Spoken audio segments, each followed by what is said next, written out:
बिहार की जनता को स्पष्ट कह देना चाहता हूं और लल्लन बाबू को भी स्पष्ट कहना चाहता हूं, आप लोगों के लिए भाजपा के दरवाजे हमेशा के लिए बंद हो चुके हैं। हमें उम्मीद है कि नीतीश जी एनडीए में नहीं जाएंगे। आज हमने मुख्यमंत्री से इस्तीफा दे दिया और जो सरकार थी उसको भी समाप्त करने का हमने आज गवर्नर साहब को दे दिया। नमस्कार साथियों, मैं समीर। आशा करते हैं कि आप स्वस्थ होंगे और मस्त होंगे। साथ ही साथ नए साल के शुरुआत अच्छे से करी होगी आपने और अच्छे से दिन व्यतीत कर रहे होंगे। साथियों, आपको जैसे पता ही है कि कुछ दिन पहले बिहार में फिर से नई सरकार का गठन हुआ है। मैं नीतीश कुमार सत्यनिष्ठा से प्रतिज्ञान करता हूं कि मैं विधि द्वारा स्थापित भारत के संविधान के प्रति सच्ची श्रद्धा और निष्ठा रखूंगा। नई सरकार का गठन में आपको मुझे लगता है कि एक ट्रेंड बन गया है कि बिहार में 6 महीने में नई सरकार बननी है। शायद नीतीश कुमार जी चाहते हैं कि हम हर एक विधायक को ये ब्लेसिंग दे दें कि वो एक बार सरकार में रह सके और एक बार विपक्ष में भी बैठ सके। उसी के साथ उन्होंने इस बार आरजेडी का दामन छोड़ के भाजपा के संग सरकार का गठन किया है। लेकिन मुझे बहुत आश्चर्य इस बात से हुआ कि जो नीतीश कुमार कुछ दिन पहले तक कर्पूरी ठाकुर जी के समारोह में कार्यक्रम में बोल रहे थे कि आजकल के कई सारे नेता परिवारवाद को बढ़ावा देते हैं, अपने बच्चों को, अपने लड़के लड़कियों को आगे बढ़ाते हैं, वो नीतीश कुमार की क्या ऐसी मजबूरी रही होगी कि खुद ही वो परिवारवाद को बढ़ावा दे रहे हैं इस नई सरकार में। आजकल तो बहुत लोग अपने परिवार को बढ़ाते रहता है, लेकिन आप समझ लीजिए कि जननायक कर्पूरी ठाकुर जी कभी भी अपने परिवार को नहीं बढ़ाए। जननायक कर्पूरी ठाकुर जी से ही सीख करके हमने भी अपने किसी परिवार को आज तक नहीं बढ़ाया है। चलिए, आपने पहले गलती की थी, होता है राजद के संग आपकी जो सरकार थी उसमें आपको कोई प्रेशर रहा होगा। लेकिन जब आपने खुद सामूहिक मंच पे ये बात कह दी कि कई लोग ऐसे परिवारवाद को बढ़ावा दे रहे हैं लेकिन हमने नहीं दिया, तो फिर अब क्यों ऐसा है कि आप उसी चीज को बढ़ावा दे रहे हैं? आपने पहले से कोई भी राजनीति की जितनी विचारधाराएं वो सबको लात मार डाली है। आपने सुबह इस्तीफा दिया और दोपहर में सरकार बना ली।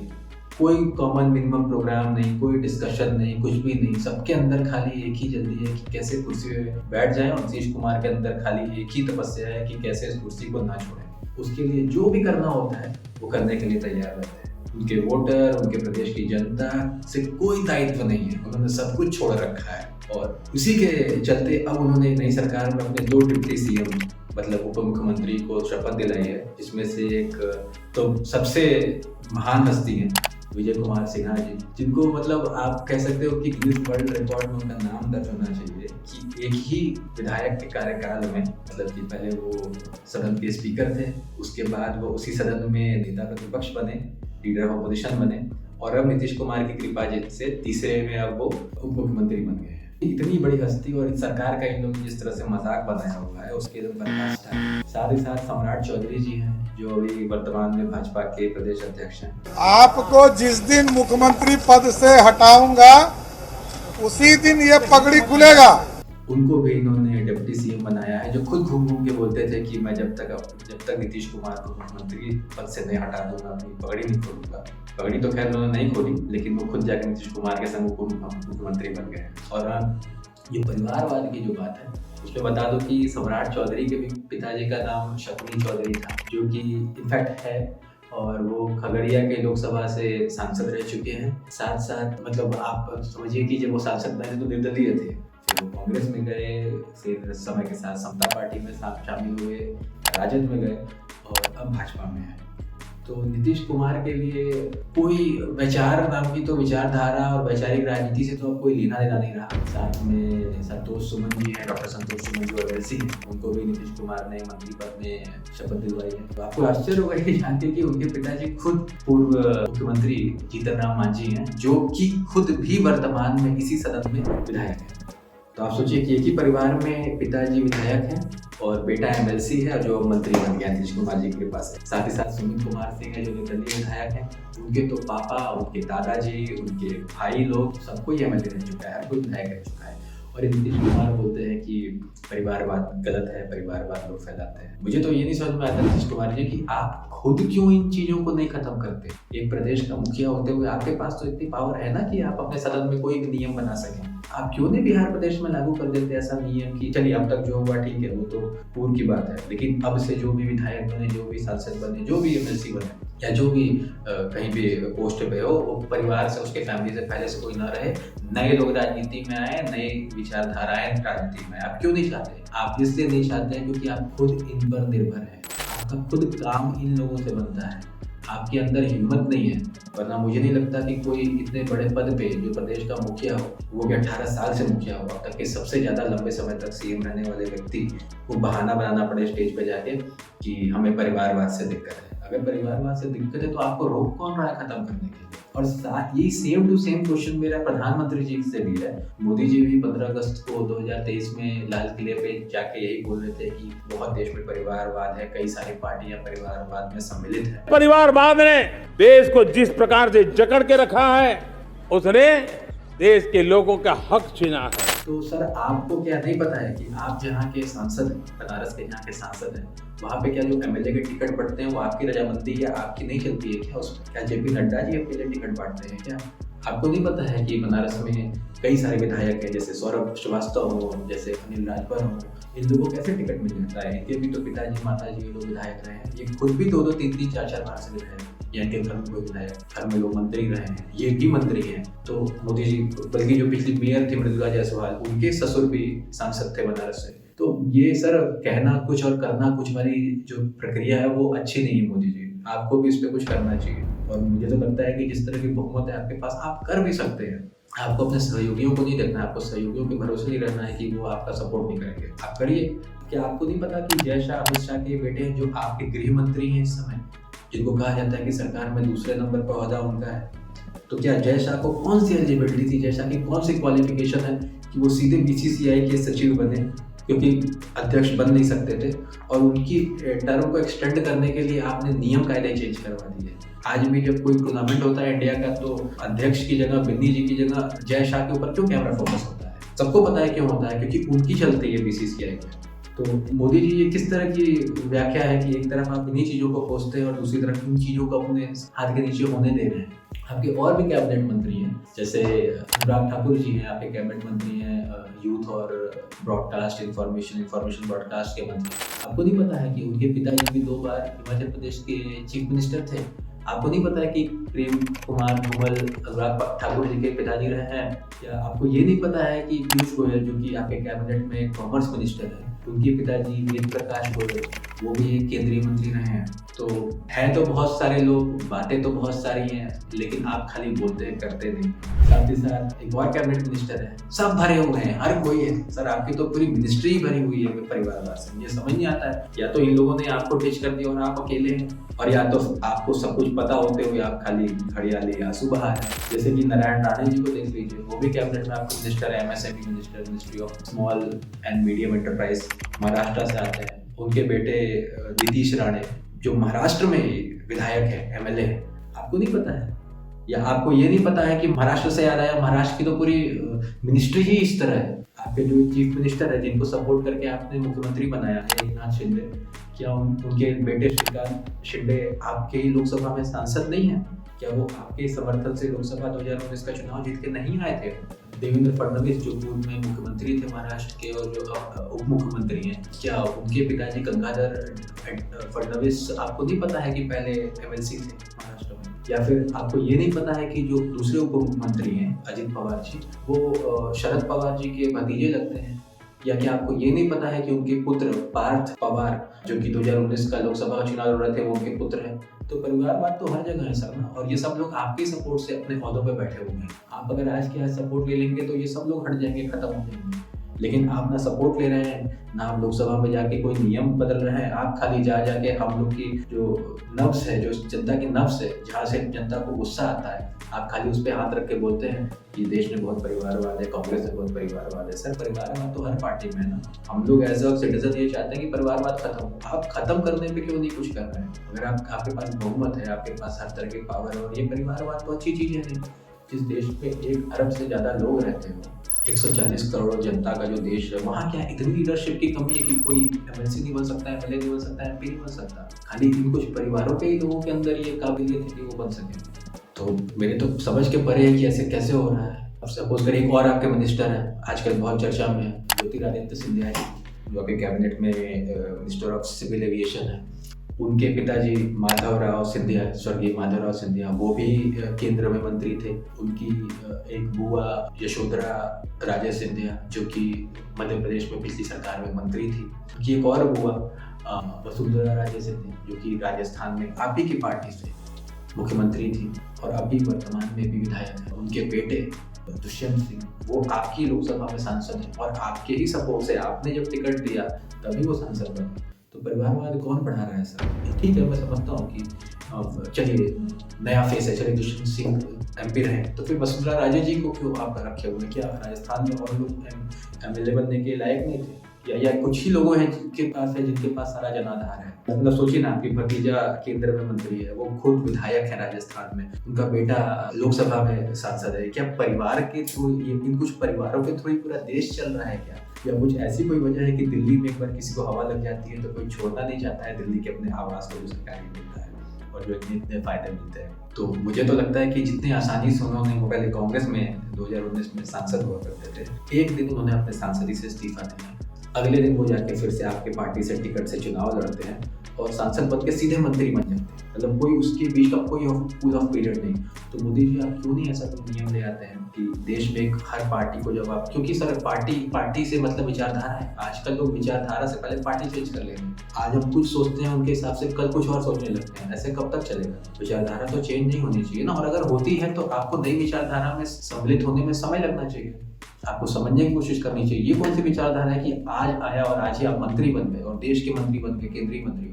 तो मुझे लगता है कि आपको ये भी इंट्रोड्यूस करना चाहिए कि हर पार्टी को अगर आप छोड़ के दूसरी पार्टी में जा रहे हो तो एक कूल ऑफ पीरियड हो कि अगर मैं आज कांग्रेस छोड़ के बीजेपी में जाता हूँ या बीजेपी छोड़ के कांग्रेस में जाता हूँ तो 18 महीने, 2 साल, 3 साल या एक चुनाव बाद ही मेरी एलिजिबिलिटी हो कि मैं चुनाव लड़ सकूँ। तो उसके साथ साथ अगले व्यक्ति बिहार से ही हैं, आपके cabinet minister in fact of food processing industries, लोक जनशक्ति पार्टी के पशुपति नाथ पारस जी, जो कि स्वर्गीय रामविलास पासवान जी के छोटे भाई हैं। उनके बड़े भाई रामविलास पासवान, पशुपति पारस जी, उनके भतीजे मतलब रामविलास पासवान जी के लड़के चिराग पासवान, वो आज की डेट में जमुई से सांसद है आपके पार्टी के सपोर्ट से।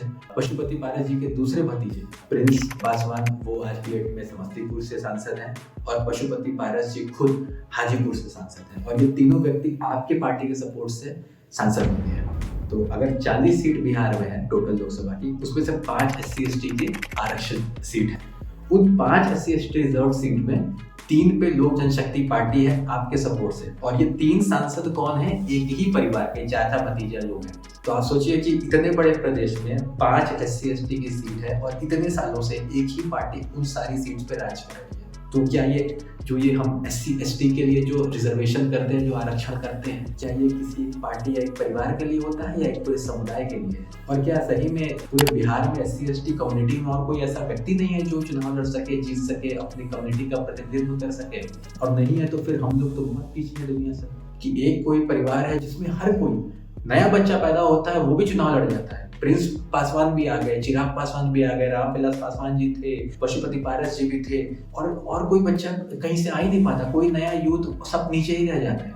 तो मतलब आप सोचिए ना कि आपने रिजर्वेशन किसके लिए किया है? समुदाय के लिए किया है कि एक परिवार के लिए किया हुआ है? और मुझे बहुत हद तक यही लगता है कि ये लोग, ये पार्टियां, ये परिवार किसी और को आने भी नहीं देंगे। तो मुझे लगता है कि आपको आरक्षण में नियम चेंज करने चाहिए। एक ही व्यक्ति आए, एक ही परिवार आए, ये कब तक चलेगा? आपको क्या रोक रहा है इस चीज को बदलने से? बस यही बात है, क्योंकि आपको पता है कि ये लोग आपको सपोर्ट करते हैं और ये लोग जानते हैं कि आपके टिकट के बिना ये चुनाव नहीं जीतेंगे। तो ये गिव एंड टेक वाली जो राजनीति है सर, मुझे नहीं लगता कि आज के ज़माने में अब ये चीज़ चलनी चाहिए। पहले का ज़माना था, लोगों ने किया, लेकिन क्योंकि आपसे हम लोग चेंज की उम्मीद कर रहे हैं, तो आप तो कुछ करिए ना इस बारे में। आप ऐसे लोगों को क्यों बढ़ावा दे रहे हैं? एक ही परिवार को पूरे प्रदेश में क्यों बढ़ावा दे रहे हैं? मतलब मुझे तो लगता है कि अब आपको बिहार में SC रिजर्व सीट की जगह NJP रिजर्वेशन लिख देना चाहिए। भाई वही पार्टी के लोग, वही पार्टी लड़ेगी और वही पार्टी के लोग, पार्टी के जो परिवार के लोग हैं वो लड़ेंगे। और मुझे बहुत हद तक दोस्तों ये लगता है कि ये जो नया महिला आरक्षण कानून आया है वो भी इसी तरह से यूज किया जाएगा, क्योंकि हर सीट पे आप कोई कैप तो लगा नहीं रहे हैं कि कोई नई महिला है। तो होगा क्या कि आज की डेट में चिराग पासवान जी हैं, कल कोई और सीट बनेगी जैसा कि वो चाहते हैं, कल को उनकी माता जी उस रिजर्व सीट से लड़ेंगी और लोकसभा में हुआ कि हमने महिलाओं को एंट्री दे दी। लेकिन अल्टीमेट प्रॉब्लम क्या है कि ये जो लोकसभा है, it is for the representation of people. These people are not representing the people, they are representing the family. ये कब खत्म होगा? कब नए लोग आएंगे? कब पुराने हटेंगे? और मेरा ये कहने का मतलब नहीं कि खाली नए आए, मेरा कहने का मतलब है कि नए आते रहें। आप क्यों ऐसा नियम नहीं ला रहे हैं कि जो परिवार है इनको बार करिए? परिवार में एक व्यक्ति अगर बन गया, जैसे आपके परिवार में आप बन चुके हैं, तो और कोई ना बने। ऐसा क्यों है कि एक परिवार में अनलिमिटेड एंट्री है? ऐसा क्यों है कि एक व्यक्ति अनलिमिटेड टाइम्स एमपी रह सकता है, वो भी आरक्षण का इस्तेमाल करके? ये तो पूरी तरह से गलत है ना। और इस तरह के नियम अगर महिला आरक्षण जो 33% का आपने पास कराया है, अगर उसमें लागू होगा तो कल को क्या होगा? कल को पशुपति बादल जी की फैमिली के और कुछ लोग आ जाएंगे, कल को बेटियां भी आ जाएंगी। तो ये तो एक तरीका है ना कि जो पहले से हैं पावर में, उन्हीं के परिवार को और लोगों को ला दिया जाए और नाम हो जाए कि हम सशक्त कर रहे हैं महिलाओं को। महिलाओं का सशक्तिकरण उस दिन होगा जिस दिन जो निचले लेवल पे, रूट लेवल पे जो महिला है, जब तक उनको टिकट नहीं मिलेगा, जब तक वो संसद में नहीं पहुंचेंगी, जब तक वो अपनी प्रॉब्लम्स को नहीं बताएंगी, जो महिला आज बैठ के रोड पे मूंगफली भूज के बेच रही है, जब तक वो संसद में नहीं जाएगी, जब तक कोई महिला जो आंगनबाड़ी की सदस्य, जब तक वो संसद में नहीं जाएगी, तब तक जो वैचारिक दिक्कतें हैं, जो भूमिगत प्रॉब्लम्स है, वो तब तक नहीं सामने आएंगी और ना सॉल्व हो पाएंगे। ये ऊपर वाले लोग खाली दिल्ली से बिहार बाई फ्लाइट और प्राइवेट चार्टर पे आते और जाते रहेंगे, लेकिन दिक्कतें और बिहार जैसे प्रदेश आज भी पीछे ही रहेंगे। जो भूमिगत दिक्कतें हैं वो कभी सॉल्व नहीं हो पाएंगी। अब साथ में अगले आपके कैबिनेट मिनिस्टर मोदी जी जो है राजनाथ सिंह जी, जो कि रक्षा मंत्री हैं, उनके बेटे को देख लेते हैं। उनके बेटे पंकज सिंह जी हैं, जो कि इस समय मुझे लगता है गाजियाबाद के विधायक हैं और साथ ही साथ भाजपा में आपके उपाध्यक्ष भी थे, प्रदेश उपाध्यक्ष भी थे। तो फिर से वही सब दिक्कतें कि दोहरी सदस्यता क्यों है सर पार्टी में? मतलब मुझे समझ में नहीं आता कि भारतीय जनता पार्टी इतनी बड़ी पार्टी है, दुनिया के सबसे ज्यादा मेंबर्स हैं इस पार्टी में, तो और लोगों को क्यों नहीं जिम्मेदारियां मिलती हैं? ऐसी क्या मजबूरी है कि एक ही व्यक्ति को आप विधायक का टिकट भी दे रहे हैं, उसी को उपाध्यक्ष भी बना दे रहे हैं, उसी को अध्यक्ष भी बना दे रहे हैं? मतलब टैलेंट की कमी है या आप चाहते नहीं है कि टैलेंट ऊपर आए? मतलब लाखों लाख अगर मेंबर है तो किसी को भी बनाइए ना। हर किसी की तो नीयत साफ है ना, हर कोई तो आपकी पार्टी की विचारधारा से जुड़ा हुआ है ना। हर किसी ने तो जब आपकी पार्टी को ज्वाइन किया है तो उसकी जो कॉन्स्टिट्यूशन उसको फॉलो कर रहा है ना। तो डर किस बात का है? क्या ये इस बात का डर है कि बाहरी लोग आएंगे तो ये जो परिवारवाद की चीज आपके पार्टी में और सरकार में चल रही है ये खत्म हो जाएगी? क्योंकि दोहरी सदस्यता बहुत बड़ा प्रॉब्लम है इस देश में। मैं किसी एक पार्टी की बात नहीं कर रहा, मैं हर पार्टी की बात कर रहा हूँ। एक ही पार्टी का व्यक्ति अपने पार्टी का, छोटी सी पार्टी रहेगी, उस पार्टी का राष्ट्रीय अध्यक्ष हो जाता है, उसका बेटा प्रदेश का अध्यक्ष हो जाता है, फिर वो लोकसभा में रहेगा, उसका बेटा एमएलए रहेगा। ये कब तक चलता रहेगा?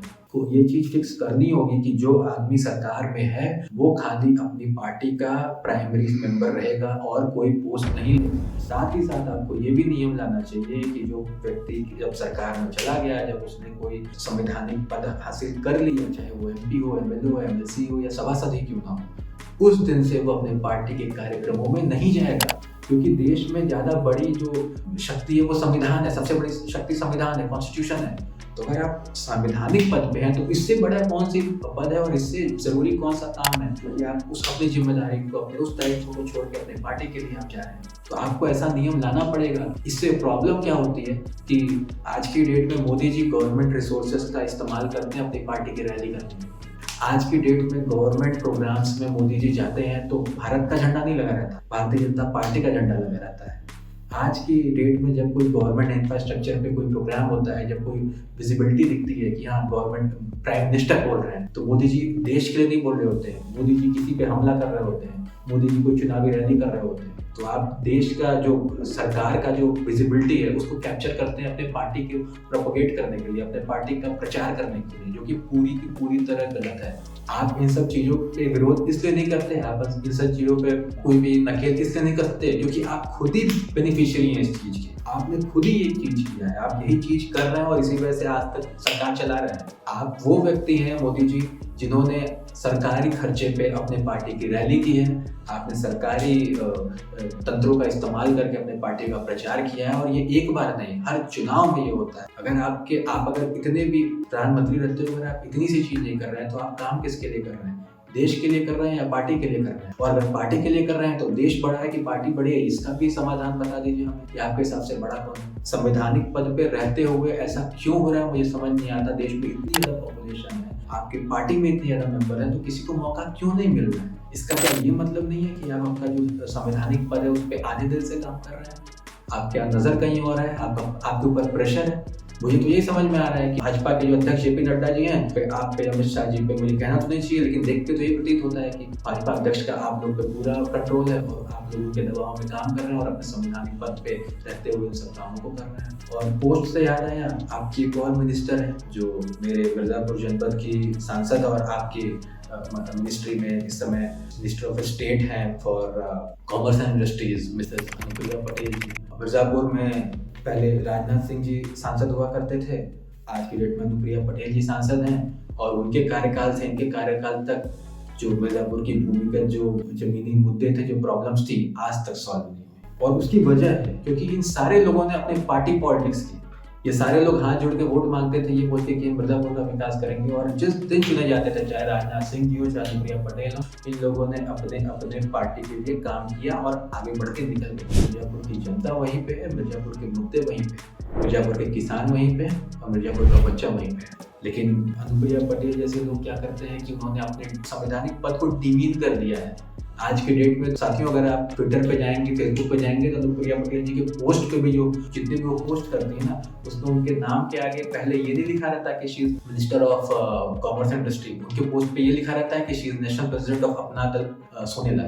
पहले ऊपर ये लिखा रहता है, नीचे लिखा रहता है शी इज मिनिस्टर। तो आप खुद बताइए कि ये डिमीनिंग है कि नहीं?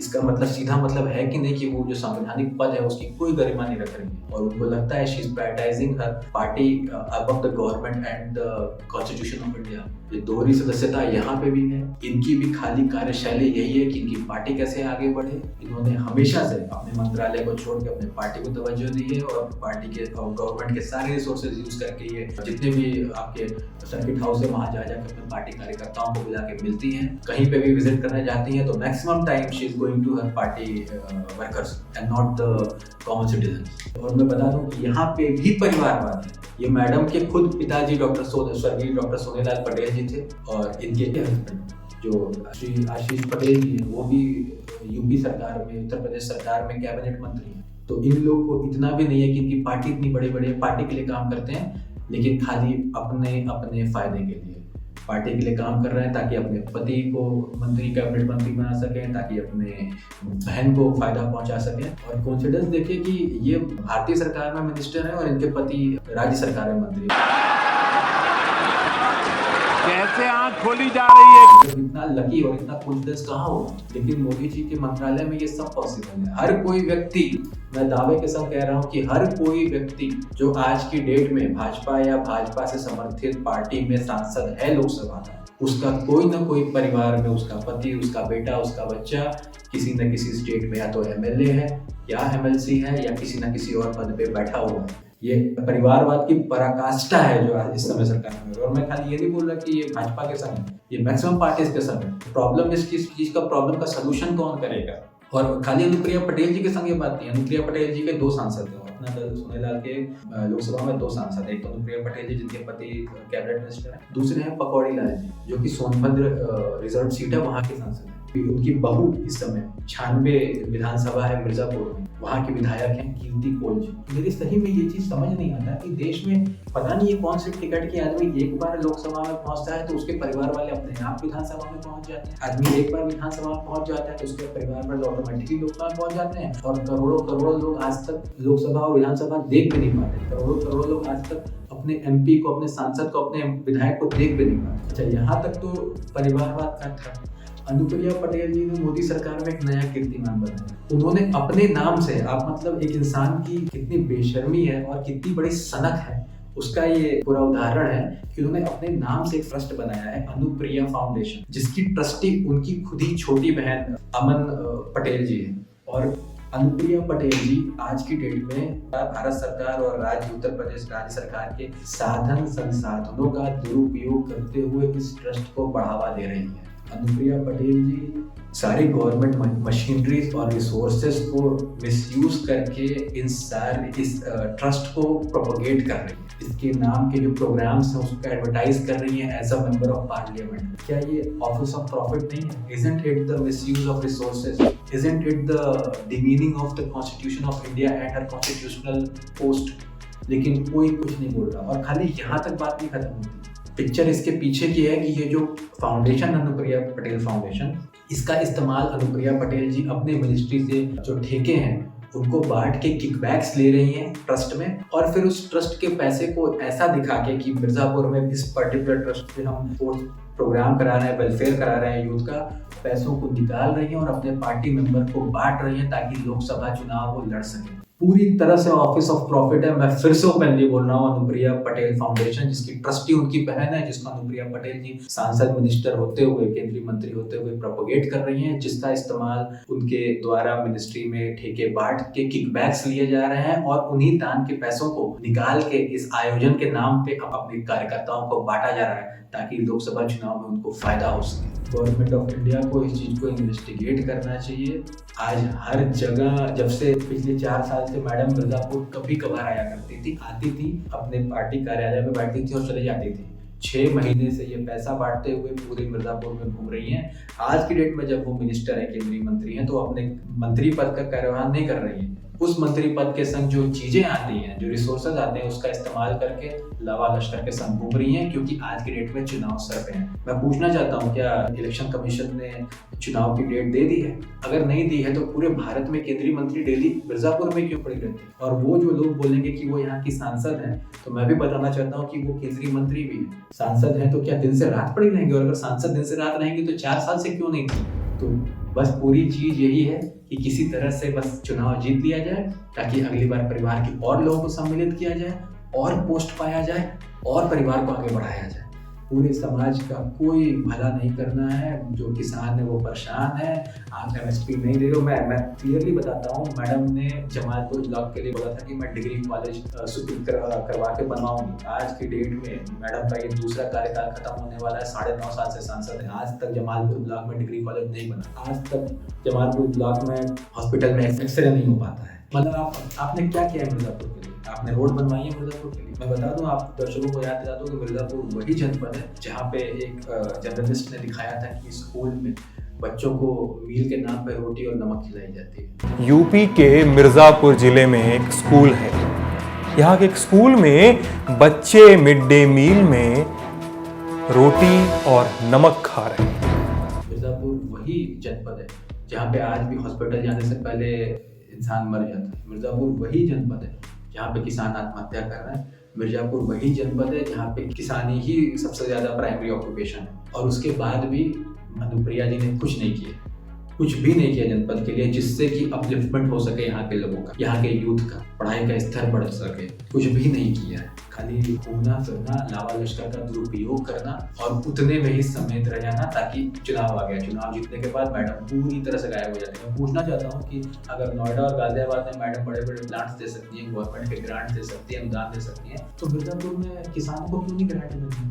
मैं जानना चाहता हूँ कि किसानों को MSP क्यों नहीं मिल रहा है भाई? क्या हुआ? किसानों का अधिकार नहीं है कि उनको MSP मिले, उनको पूरा पैसा मिले और उनको बढ़ा के पैसा मिले? भाई आपने अगर नोएडा में लगा दिया प्लांट और उसमें पैसा दिया कंपनीज को कि भाई तो कंपनी सेटल करो, लोगों को जॉब मिलेगी, तो मिर्जापुर में क्या कर सकते हो? मिर्जापुर में आपको किसानों को पैसे देने चाहिए ना कि उनकी भी लाइफस्टाइल बढ़े, उनकी भी स्पेंडिंग पावर बढ़े। लेकिन आपने कुछ भी नहीं किया। आपने इस बारे में एक बार बात भी नहीं की कि किसानों की जो लाइफस्टाइल है वो कैसे बेहतर है। किसान का बच्चा आज भी पैदा होता है और खाली यही सोचता है कि मुझे यही किसानी करनी है और यही मर जाना है। किसी साल अगर सूखा पड़ गया तो मेरा ऋण नहीं भरा पाएगा तो मुझे यही आत्महत्या करना। लेकिन मैडम को कोई सीरियसनेस नहीं है कि वो कुछ कर सके। मोदी जी, आप और आपका मंत्रालय ही हर एक प्रॉब्लम की जड़ है, और दुर्भाग्य है कि इन प्रॉब्लम्स का सलूशन कम से कम आज की डेट में आप ही कर सकते हैं। लेकिन मुझे नहीं लगता कि पिछले 9.5 साल में आपने करने की कोशिश की, या अगले 5 महीने में, या जो अभी भी आज से जो लोकसभा का शुरू हुआ सेशन में आप कुछ करेंगे।